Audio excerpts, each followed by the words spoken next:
me estaba preguntando un amigo de por qué, o sea, qué queríamos decir con este título, ¿no? De Muerto el Rey, vivan los reyes, era como algo muy abstracto, no sabía en plan dónde vamos a ir.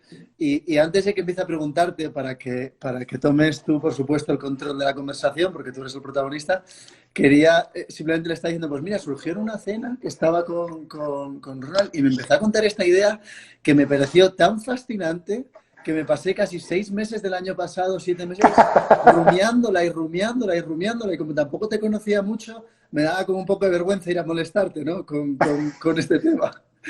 Pero bueno, ¿Cómo va a ser? me alegro de poder compartir para la facultad, para el EPRI, pues poder contar contigo para una conversación de este tipo, que seguro que es entretenida.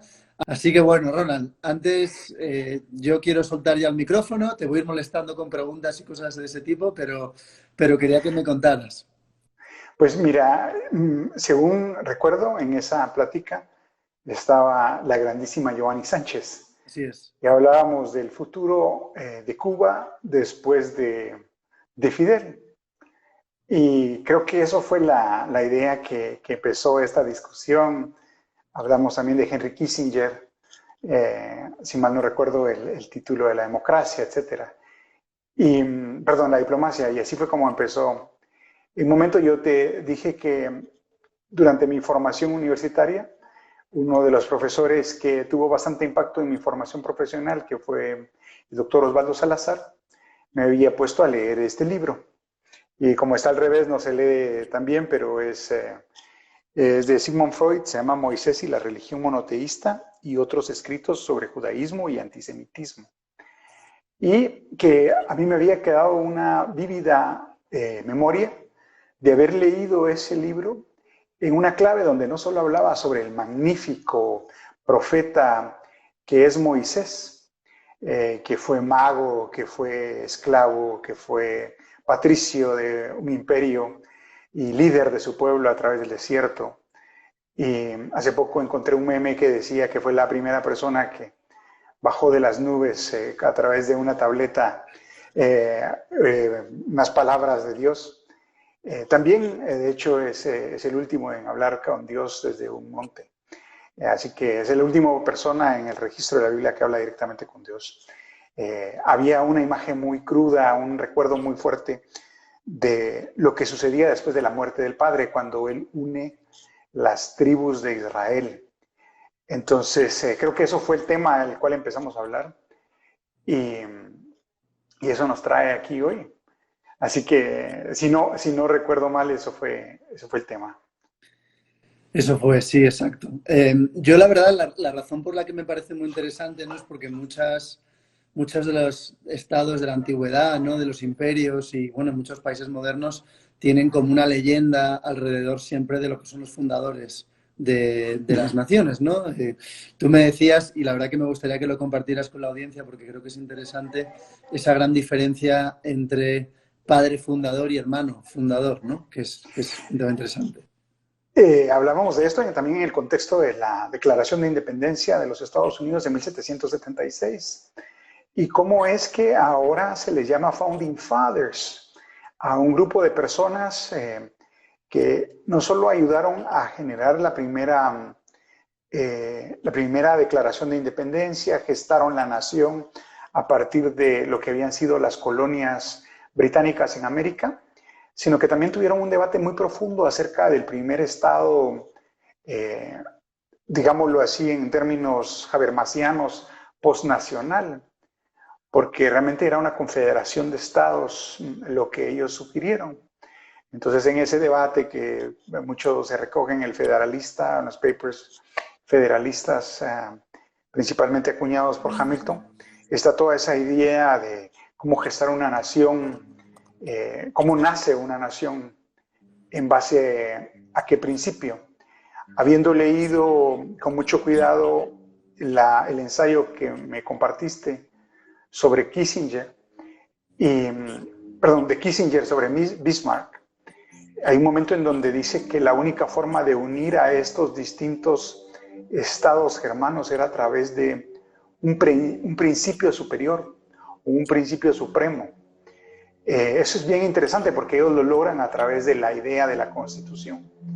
Entonces, al cabo de los años, a mí me llama mucho la atención de que la forma en que se le denomina a estos próceres de la independencia americana sea como padres o founding fathers y no como un band of brothers, que es el título de otra novela, perdón, de otro ensayo histórico sobre la historia de los Estados Unidos y que creo que la hicieron serie de televisión, porque me parecía más cercano en la descripción de Band of Brothers a todos estos personas que se interesaron en cómo generar una nación después de haber sido colonias, con mucha conciencia de grupo, con mucha lealtad de grupo y con una idea de no tratar de no repetir un reinado o la idea de un hombre excepcional.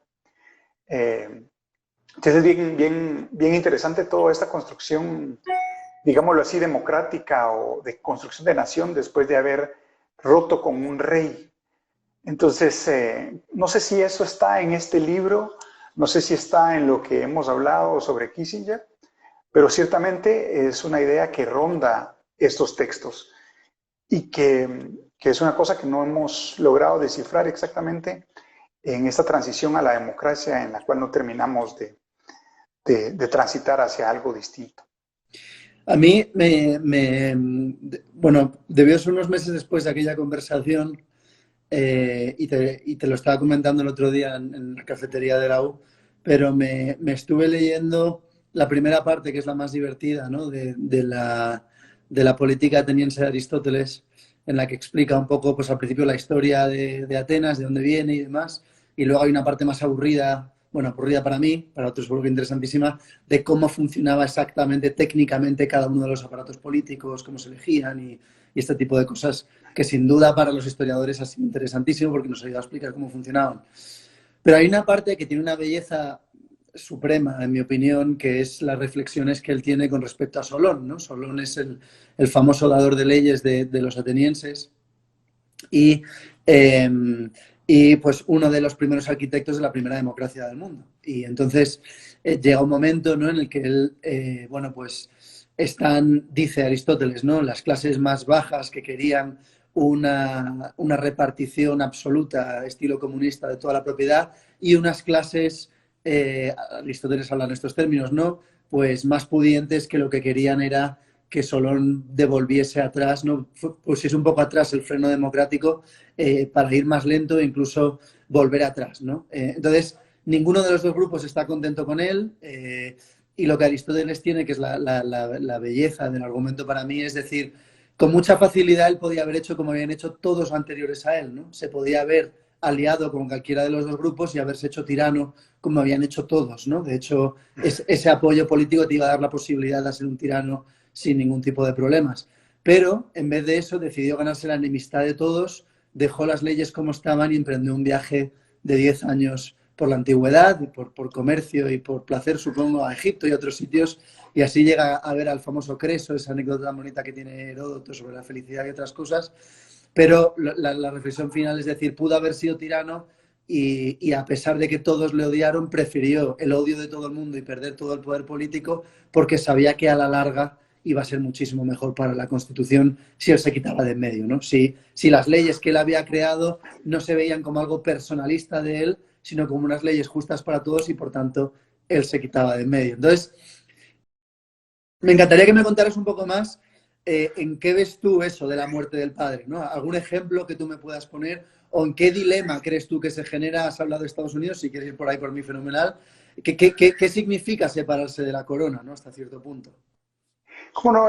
Bueno, todas son preguntas y inquietudes muy intrigantes que motivan muchas reflexiones y quiero empezar desviándome un poco de tu pregunta. No quiero responderla de una forma directa, sino que acaso metafórica o de otra forma sobre, retomando Aristóteles, un libro que yo leí con mucho, tal vez ahínco o anhelo, era La política de Aristóteles, en donde él claramente decía que solo habían tres formas de gobierno y estas tres también tenían su forma impura o corrupta, y la monarquía, la aristocracia y la democracia, y que sus formas impuras eran la demagogia, la tiranía y la oligarquía.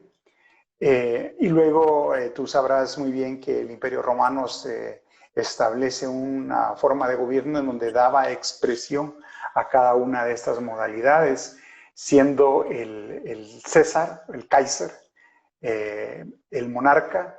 El Senado funcionaba como la expresión de la aristocracia y me hace falta. El Senado y la expresión de la democracia era el Congreso, the House of Commons, perdón. Y entonces que esa era la idea perfecta del gobierno, donde se tomaba en cuenta estas formas de gobierno que son perecederas o son permanentes. Muy bien, entonces habiendo dicho esto, yo creo que Estados Unidos, cuando nace en 1776, tiene la idea de un monarca fuerte y saben que ellos deben transitar a una suerte de aristocracia democrática. Y si tú examinas muy bien lo que es el Senado en Estados Unidos, es una especie de House of Lords o el Senado de los patricios de Roma.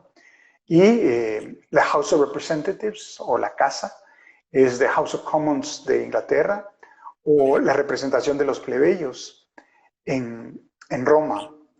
Entonces tienen esta idea y mucha gente en Estados Unidos bromea que un senador es a veces tan poderoso como el presidente.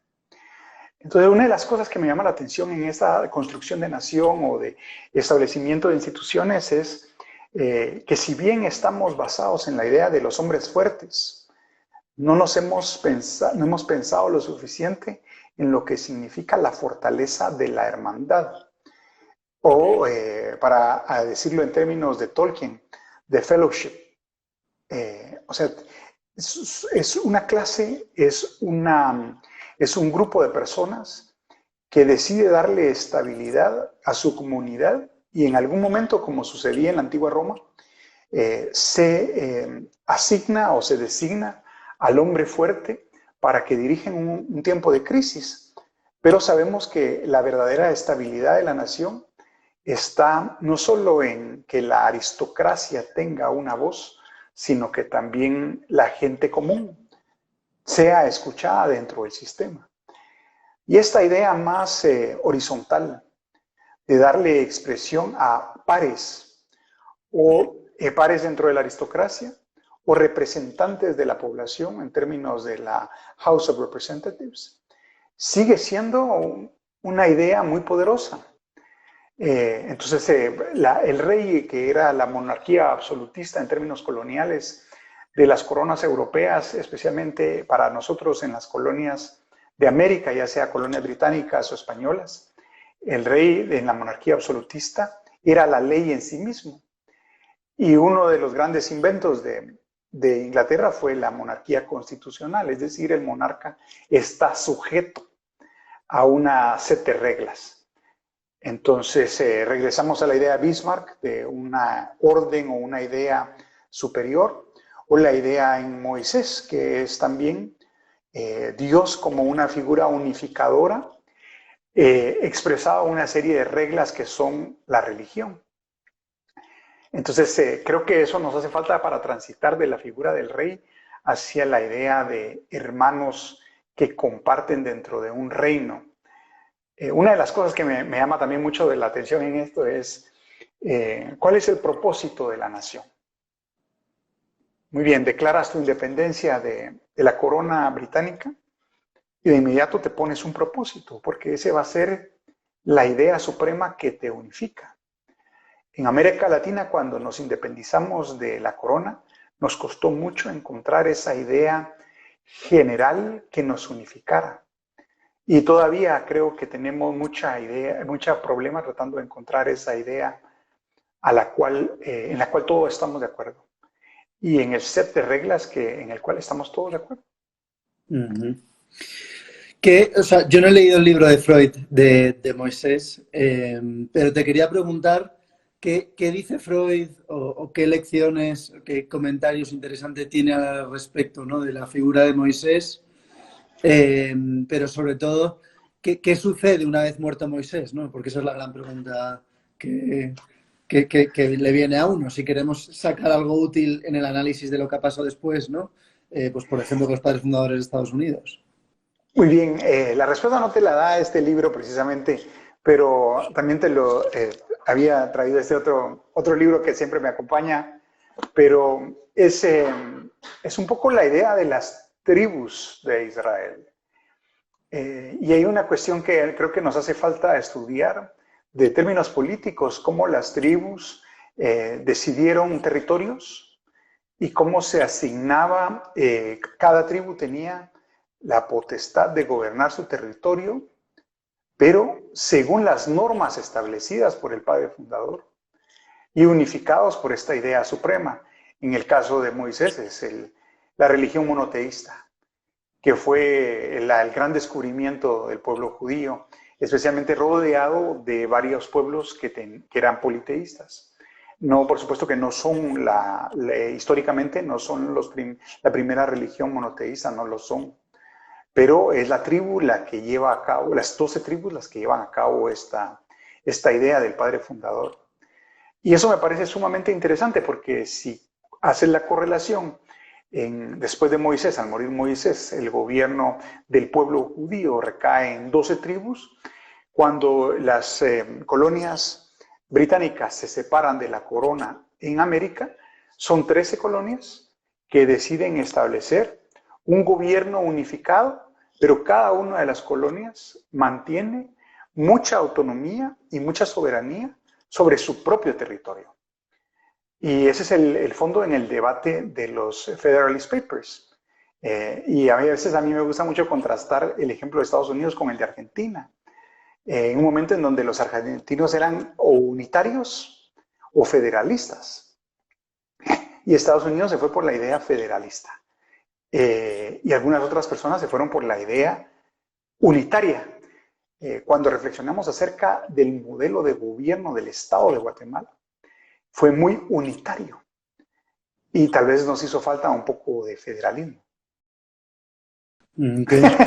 Ok, eso es interesante porque, claro, ahí estás en comparación con lo que aparece en las primeras tribus, es una generación de mandato propia casi, ¿no? Porque Moisés pues da la ley, ¿no? La religión, por supuesto, y demás, pero en este caso sería directamente una interpretación casi propia, ¿no? Bueno, yo sé que Locke y muchísimos pensadores de la Ilustración europea fueron muy, muy interesantes y muy leídos por los hermanos o padres fundadores norteamericanos. Pero, ¿qué ves? Por ejemplo, si quieres, en el caso de Argentina, ¿qué crees que hizo que fuese distinto, ¿no? En Argentina de Estados Unidos en ese sentido. Bueno, en muchos sentidos lo que te decía, hay un momento en donde los argentinos se dividieron en unitarios o federalistas, en el sentido de una república centralista contra una república federal, en donde por supuesto esta idea superior unifica a estos estados que mantienen su autonomía. Y eso es bien fascinante, ¿verdad? Porque puedes ver esta idea de, bueno, la capital gobierna todo el territorio, o la capital es la representación de la alianza entre distintos estados que son considerados como pares. Entonces, cuando uno piensa en estos modelos, o sea, pensando a futuro, pensando de una forma académica, ¿qué tipos de modelos de gobierno existen? Nosotros nos hemos limitado mucho a ver la idea del gobierno centralista o unitario desde Guatemala. Y por supuesto, hay otros modelos. Uno de los debates entre Estados Unidos y la Unión Europea, por decirte, para picar ahí un poco el hormiguero, era si la Unión Europea como idea iba a transitar hacia una nación federal como Estados Unidos. Y como te decía yo, esto lo leí un poco en Habermas cuando hablaba del Estado postnacional, porque si ves este ejemplo desde 1776 en Estados Unidos, era un Estado postnacional. Las naciones como tal eran los estados que se agruparon en esta confederación de estados. Y Europa, con este intento de la Unión Europea, va hacia ahí o no. Y cómo balanceas la idea que es una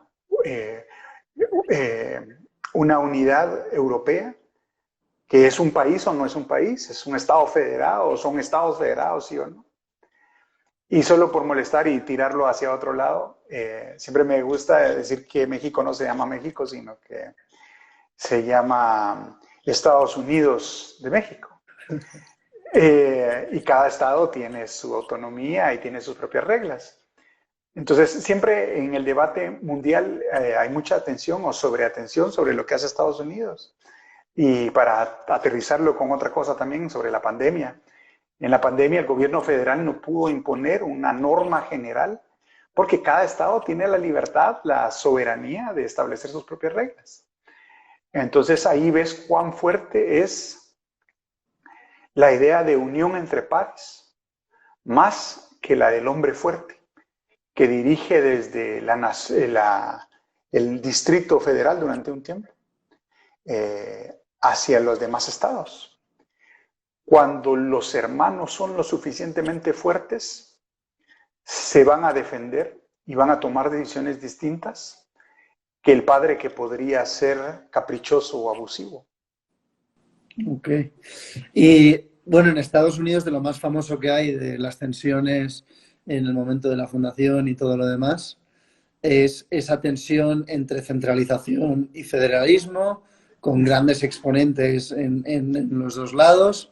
Sabemos al final, o parecemos, ¿no?, quién ganó, pero me interesa que me cuentes un poco el caso de Guatemala también, ¿no? Estás diciendo que en Guatemala sí que tuvo mucho más impacto la idea de una centralización muchísimo más fuerte, del hombre fuerte hablando simbólicamente, ¿no?, frente a una descentralización. ¿Por qué fue así? Te pregunto. Y si me permites también, habría sido más interesante haber tenido un sistema más federalista, ¿no? Sería más útil para Guatemala. Pues yo creo que ese es el gran debate que no logramos tener a profundidad cuando uno examina, y justo hablaba hoy sobre ese artículo tan polémico del Acta de Independencia de Guatemala, donde dice, tenemos que tomar esta decisión porque tememos las consecuencias que pueda tener si lo toma el pueblo. Y mucha gente lo piensa desde una idea del siglo XX o XXI, donde lo temible si lo hubiera decidido el pueblo era la revolución. Pero este es nada más que un ejercicio de proyección emocional, porque en Centroamérica no hubo un momento insurreccional o la independencia no es el momento cumbre de un movimiento separatista, sino que es más bien una decisión ejecutiva de decir, bueno, no nos queda otra. México, que es nuestro principal vecino, se ha independizado y como que no tenemos otra opción más que independizarnos. Y Guatemala, que era la capitanía o el reino de Guatemala extendido por toda Centroamérica, había sido dividido en provincias, administrativamente en provincias. Había una idea de más autonomía de las provincias. Cuando Guatemala lidera el intento de mantener unificado Centroamérica, encuentra resistencia principalmente en gozar de más autonomía. Incluso en el momento de la independencia, El Salvador podría decir que tiene una decisión que adelanta su tiempo y pide anexarse a los Estados Unidos de América.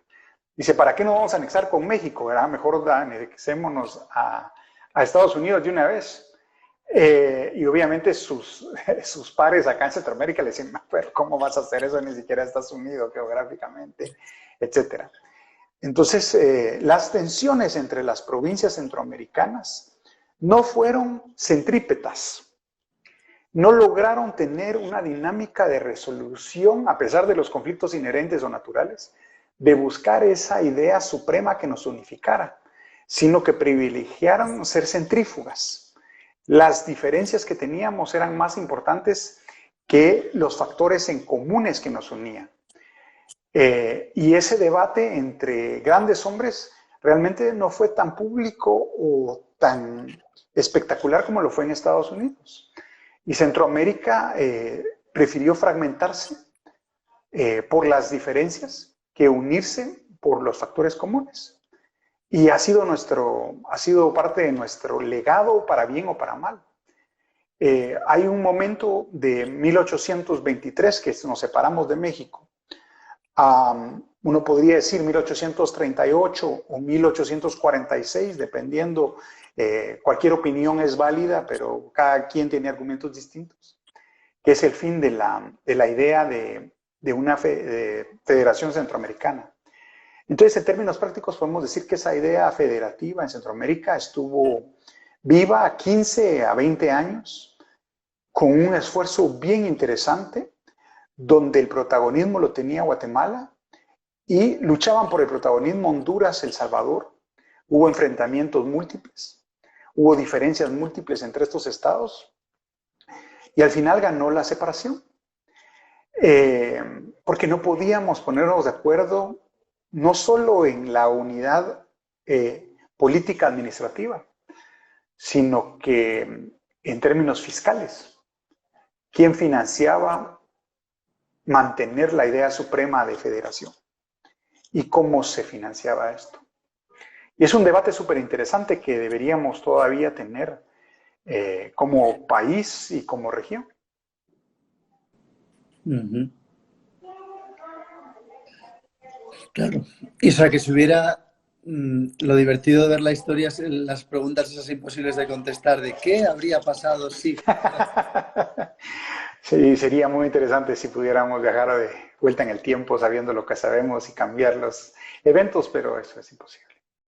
Y ya, vale, eso me queda claro, pero si ya nos centramos en Guatemala, ¿no? Ya como Estado y con su autodeterminación y sus instituciones y ya como país propio,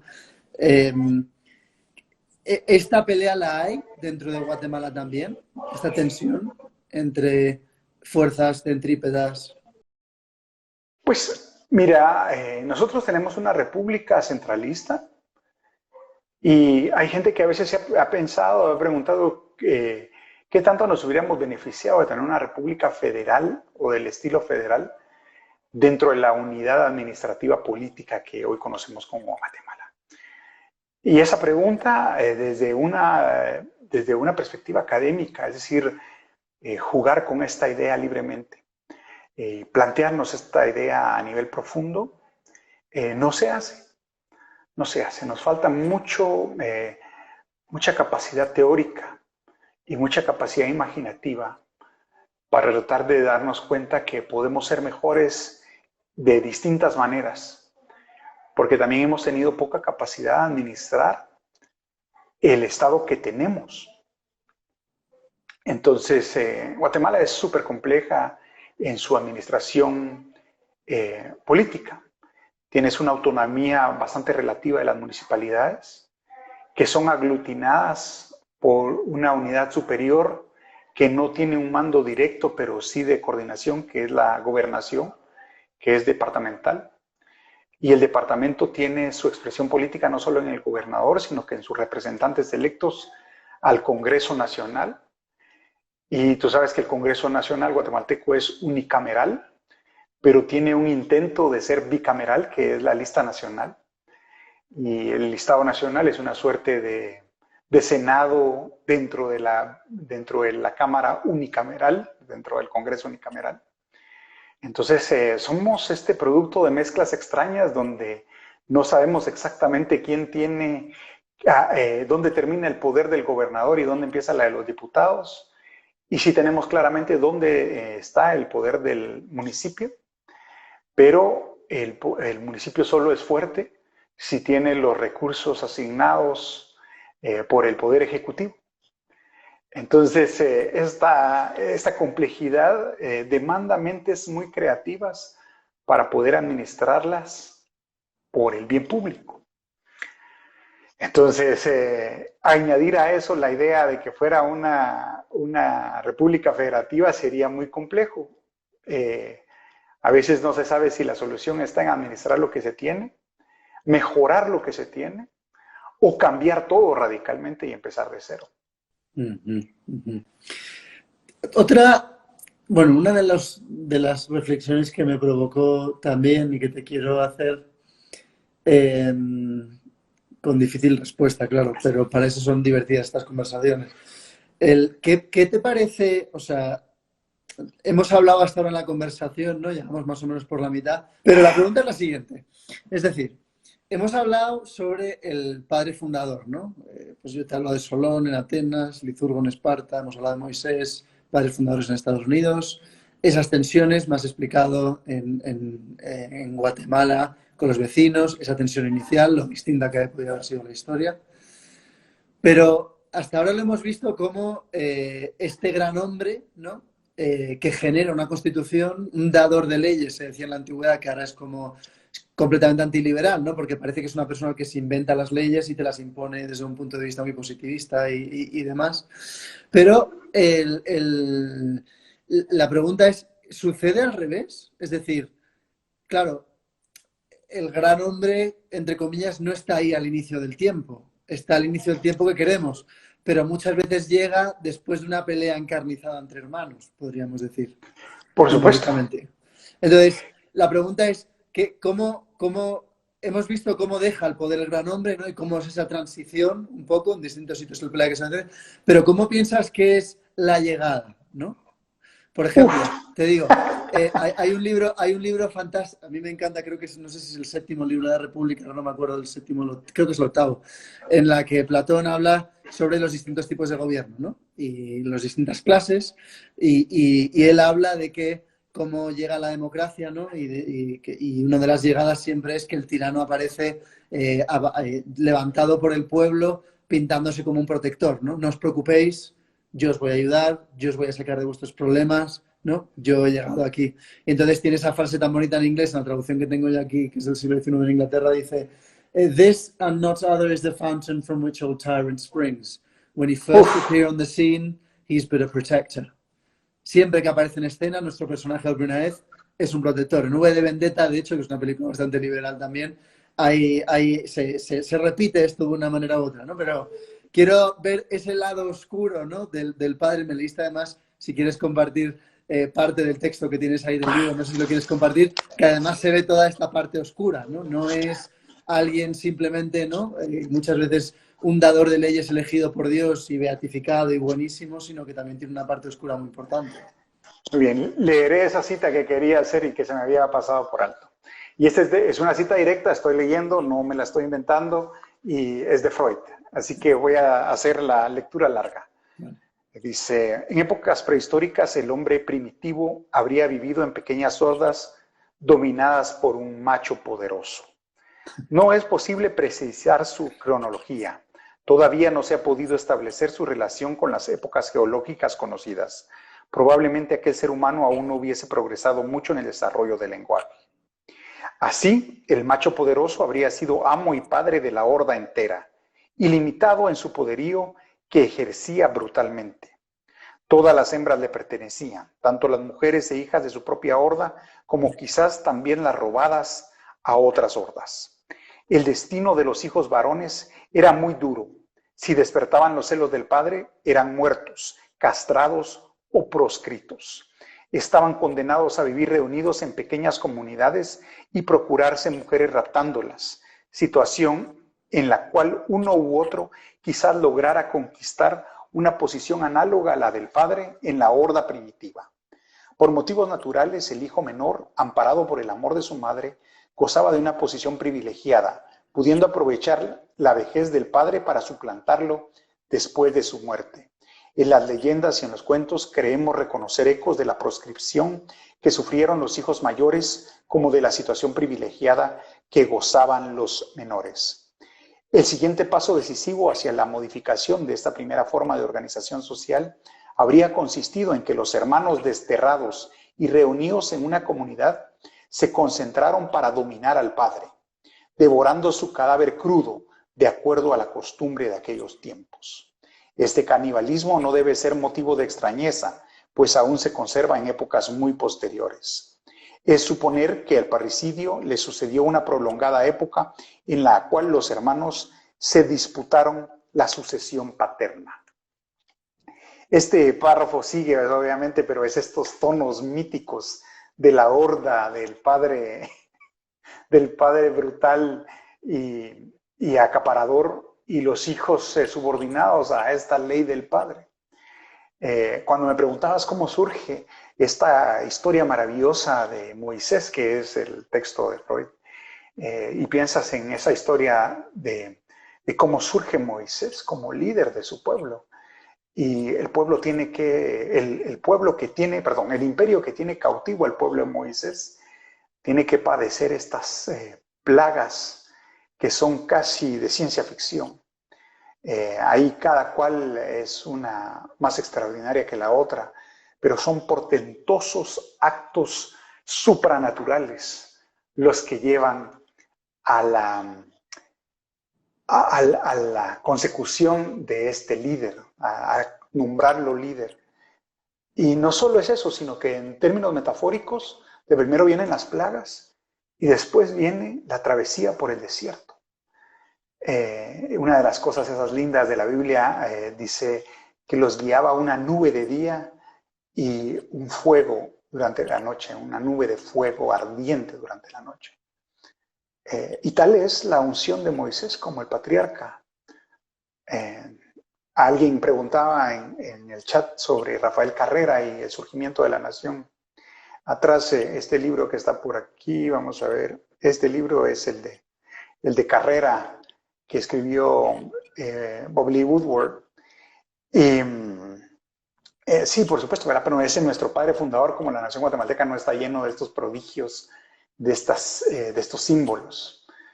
Y también me he preguntado durante bastante tiempo cuánto de lo que le adjudicamos de responsabilidad al Padre no es producto del pacto de entre hermanos, de mantenerlo como símbolo, como la necesidad de esta idea superior que nos mantiene unidos a pesar de los traumas que hemos experimentado en esta vida conjunta. Entonces, no sé cuánto esta idea del gran hombre es posible sin que tenga un equipo que esté dispuesto a ser liderado por este gran hombre. ¿Cómo de importante crees que es la idea del mito para el nacionalismo? Absolutamente, o sea, no hay nacionalismo sin mito.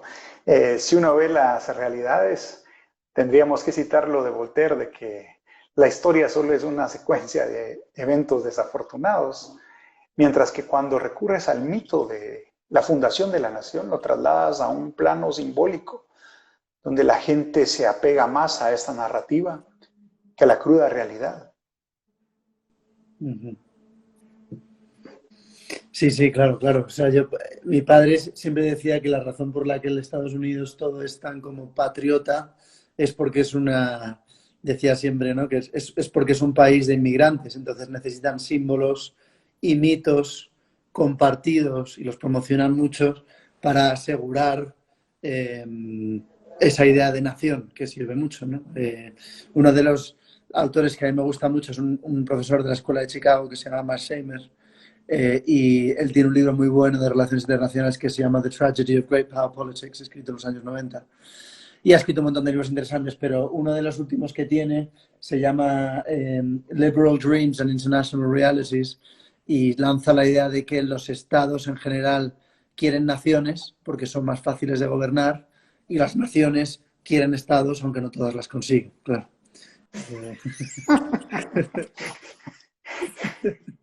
Ya me emocionó leer ese libro, por supuesto. Sí, pero es muy políticamente incorrecta. A mí me encanta él es fabuloso.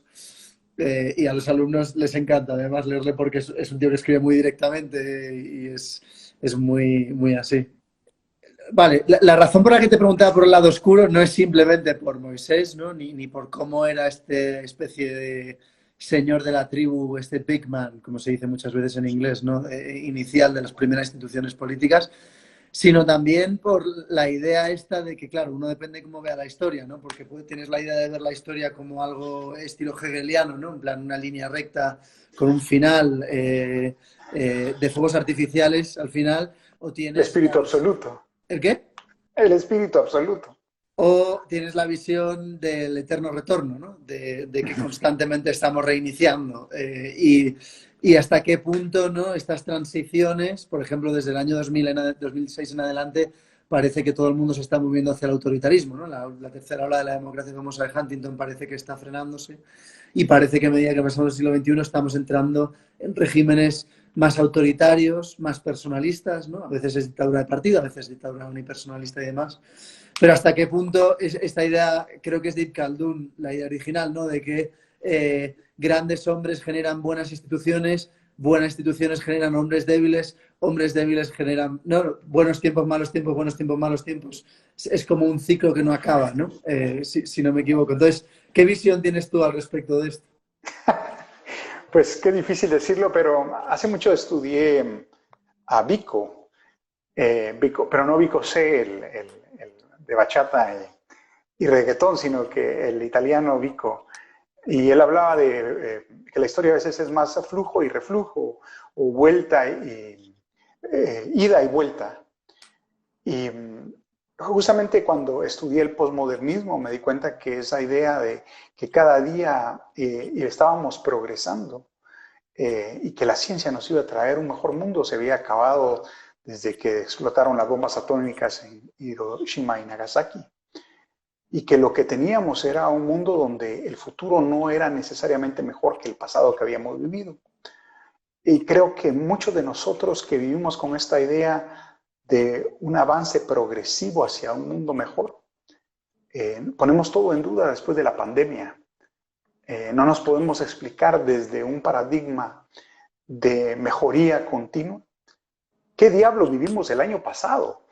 O sea, ¿qué pasó?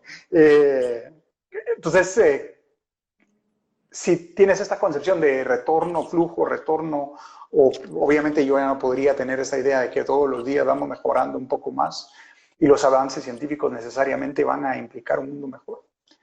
Creo que volvemos al hecho humano descarnado, donde si bien hemos avanzado tecnológicamente, moralmente, biológicamente hemos avanzado muy poco.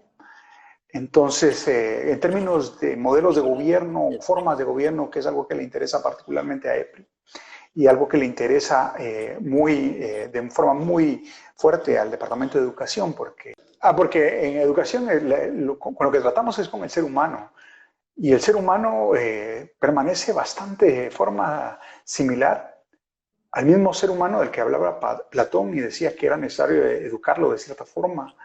Y tú dices, uy, ¿por qué te pones tan autoritario?